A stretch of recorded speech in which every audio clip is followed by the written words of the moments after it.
2022 has been a great year for mid-range smartphones, with much of the attention going to the Galaxy A53 and Pixel 6a. However, Motorola also released a mid-range smartphone that is giving the industry favorites a run for their money. So, we decided to pit them together to see how they stack up and help you make the best buying decision. Hello Technophiles, welcome to Tinsy's Tech. I'm RJ, and here are the 10 things you need to know about the Motorola Edge 30. Number 10. Price.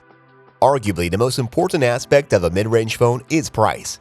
The mid-range market segment is characterized by the best bang for your buck. It's the Goldilocks zone, where prices and features find an equilibrium.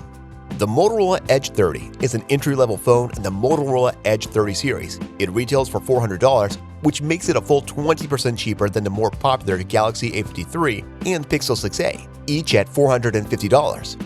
But while the price is very attractive in this highly price-sensitive market segment, it is meaningless without the right features. And compared to the competition from the tech giants of Samsung and Google, the Edge 30 is a bit of an underdog here.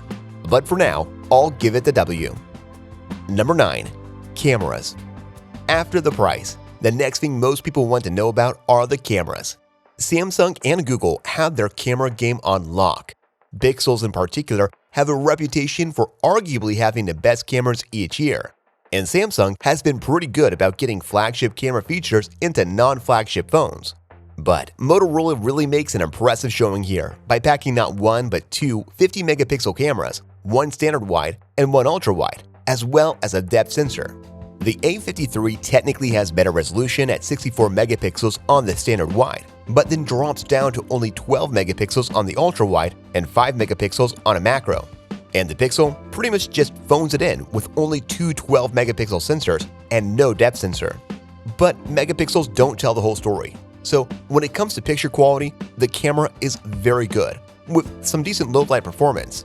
It really does an impressive job holding its ground against the Galaxy and Pixel, which makes it really hard to crown a winner. However, I'll have to give the W to the A53 for the selfie camera. While both the Edge 30 and A53 have 32-megapixel selfie cameras, the quality on the A53 is noticeably better. Number 8. Video. While on the topic of cameras, let's not forget about the video recording capabilities. If you are more into making video content than pictures, then the Edge 30 is also really going to put a smile on your face. It can record up to 120 frames per second at 1080p for buttery smooth slow-motion video. This is double the speed of what the A53 can do, maxing out at a mere 60 frames per second. However, the true performer here is the Pixel, which doubles the Edge's performance by recording up to 240 frames per second at 1080p and even up to 60 frames per second in 4K. However, the Edge 30 is the only one of the three phones that is able to record HDR10 videos for playback on an HDR10 display. Granted, I would prefer to have the expanded slow-mo support, so I have to give the win to the Pixel 6a here, but the Motorola Edge 30 is a strong number 2. Number 7. Displays. Now, if you have a device that can take great pictures and video, you probably want to have a display that does those images justice. Fortunately, phone displays, even on mid-range phones, have gotten really good in recent years. The truth is that the displays on all three devices are phenomenal. However, the Edge 30 does stand out as having the best display of the lot. The display on the Edge 30 is a 144Hz AMOLED display, certified for HDR+. The A53 is a close second, but it only has a refresh rate of 120Hz and is not certified for HDR+.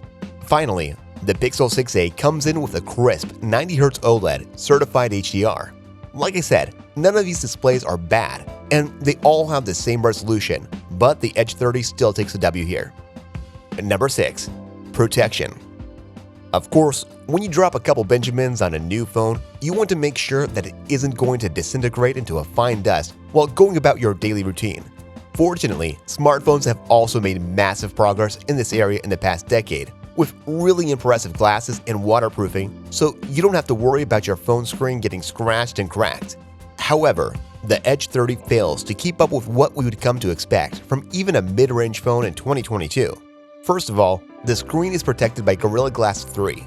Gorilla Glass 3 was introduced almost 10 years ago and provides a fraction of the protection of flagship protective glasses. At this price point, we want to see at least Gorilla Glass 5, like the Galaxy A53. Gorilla Glass 5 has been around for about 6 years, but offers 8 times the protection of Gorilla Glass 3, so it really makes a significant difference. However, it is worth noting that the Pixel 6a also uses Gorilla Glass 3. But the Pixel still has a big advantage over the Edge 30, water resistance.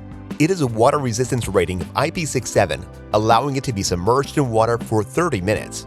The Edge 30, in contrast, only has an IP rating of 5.2, meaning it is only rated for minor splashes. This is the biggest weakness of the Edge 30 and earns it its first L. Number 5. Battery life. Great cameras and displays are super important, but really don't mean much without a good battery to keep the phone running. The Edge 30 is packed with a 4020 mAh battery, which, while not exactly small, is quite a bit smaller than both the A53 and the Pixel 6a, coming in at 5000 mAh and 4410 mAh respectively. As such, the battery life won't be quite as good as those other two phones. However, it will still last a full day for most users, so it isn't bad. Additionally, the Edge 30 has some pretty impressive fast charging capabilities and is rated up to 33 watts. This means that if you need to top off your phone quickly, the 33-watt fast charging allows for a 20% bump in just 10 minutes, compared to the A53's 15 minutes. This is a big bump from the 25-watt fast charge on the A53 and only 18 watts on the Pixel 6a. So, I have to give a tie between the A53 and the Edge 30 here. Number 4. Chipset. One of the most important and impressive parts of a smartphone is the chipset. The chipsets are rather interesting. The A53 has one of Samsung's own Exynos chips, while the Pixel has Google's own Tensor chip. The Edge 30 here stands out as the only phone to use an off-the-shelf chip in the Snapdragon 778G Plus. The Snapdragon 778G Plus is a great mid-range chip, not the latest and greatest, but a solid chip nonetheless, and is a solid upgrade compared to the Exynos chip found in the A53. However, its performance doesn't quite reach the level of Google's Tensor chip. Without getting too technical here, the Edge 30 has exactly what we would expect from a mid-range and is very middle of the road. The Exynos chip is a big misstep here for the A53, earning it the L, while the very impressive flagship-level Tensor chip gets the Pixel the W. Number 3. Memory. Speaking of the internals, it's also important to compare the hard drive and RAM of each device. The Pixel 6a only comes in one configuration of 128 GB of storage with 8 GB of RAM, which is nothing to complain about. However, the Motorola Edge 30 beats this out by a hair by offering a 256 GB option for an additional $100, also with 8 GB of RAM. The A53, however, has 5 different configurations, with options for 4 GB, 6 GB, and 8 GB of RAM.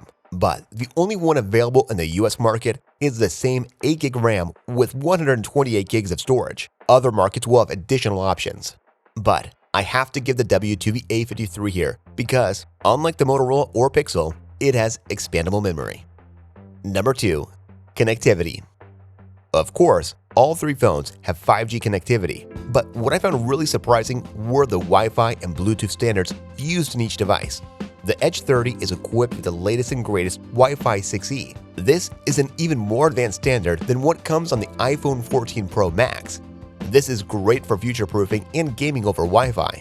The Edge 30 also has Bluetooth 5.2, which among other things allows for hi-fi audio.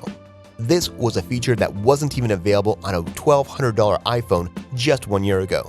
As for the A53, it is slightly older standards for both the Wi-Fi and Bluetooth, but the Pixel ties with the Edge 30 by including both Wi-Fi 6E and Bluetooth 5.2.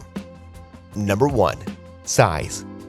Size is a very personal preference. Some like small phones that are easy to operate in one hand, while others prefer larger phones with a lot of screen. Generally speaking, women prefer bigger phones as they can carry them in their purses, while men prefer smaller devices that fit comfortably in a pocket. The Edge 30 tries to split the difference with a very comfortable and average 6.5 inches. This makes it roughly the same size as the Galaxy A53. However, it is notably thinner and lighter than both the A53 and Pixel 6a. In fact, it is 16% thinner than the A53 and a whopping 24% thinner than the Pixel 6a. On top of that, it is 18 and 13% lighter than the Galaxy and Pixel respectively. This makes it rather unique in that it offers a decent-sized screen while still being relatively compact to carry around. And I think this form factor will appeal to a much wider audience than either the A53 or the smaller Pixel 6a. So there you have it. The Motorola Edge 30 really stands out in the mid-range market segment for being incredibly mid-range in all the right ways. But what do you think? Which of these phones appeals to you the most? Let us know your thoughts in the comment section below. And if you like this video, you will also like these other videos. And if you've seen these already, then be sure to subscribe to the channel so you won't miss any of our future videos. And once you do, comment subscribed so I can give you a personal shout out in a future video. I want to shout out Rocha Ook. Thanks for subscribing. It's technophiles like you that make this all worthwhile.